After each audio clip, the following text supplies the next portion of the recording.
tribo ng Tulaco, Munting Bayani. Nauuna pa sila kay Haring Araw sa pagising sa umaga. Kinailangan pa nilang magbenta ng pandesal o sampagita para lang may pambaon sa eskwela. Nagtitiis sila sa lumang uniforme kahit manipis na. Suot ang butas-butas na tsinelas, di nila alintana ang matutulis na bato na kanilang dinaraanan. Nagbibingi-bingihan sila sa nakaririnding sigaw ng kumakalam nilang mga tiyan. Handa nilang akyatin ng anumang bundok, suungin ng anumang bagyo at tawiin ng malamig at malalim na ilog. At pagdating sa paaralan, nagtitiis sila sa masikip na kwarto. At dahil hindi sapat ang espasyo, paypay doon, paypay dito ang siste habang nagtuturo ang guro. Nagtsatsaga sila sa kulang-kulang na kagamitan. Mga kwaderno, lapis at papel na pangunahing makinarya para sa kanilang pag-aaral. Bulok na libro ang kailangan para sa inaasam nilang karunungan. Sirang pisara na magiging gabay para sa malino na pag-aaral ng mga asignatura. At mga pilay na silyang nagsisilbing kanlungan sa mga batang sabik sa pangarap. Gigising ng maaga, maghahanap buhay bago pumasok sa eskwela, tatawid ng dagat, susuungin ng bagyo, aakyatin ng anumang bundok. Dadma sila sa antok na bumabagabag sa kanila sa tuwing gigising sila ng maaga.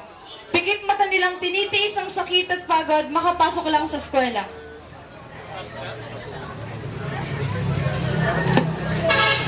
Sa musmus nilang katawan at isipan, marami na silang pinagdaanan. Agad nilang naranasan kung gaano kahirap mabuhay sa kahirapan. Sa mura nilang edad, maaga nilang niyakap ang masakit na katotohanan. Sa katotohanan na nagsilbing daan para ipagpatuloy ang pagdahak sa daan tungo sa karunungan. Pangarap ang kanilang naging pundasyon para magpatuloy sa buhay. Ang matarik na daanan ng saksi sa halos ilang bilyan nilang paglalakbay.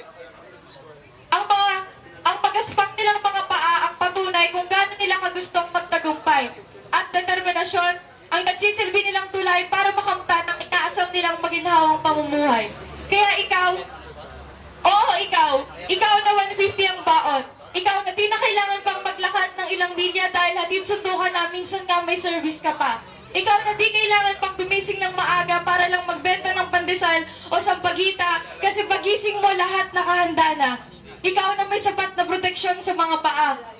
Ikaw na di na kailangan magtiyaga sa manipis na uniforme.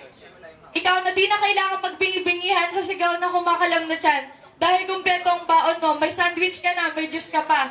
Tapos pagdating sa klase, magkakating ka lang pala.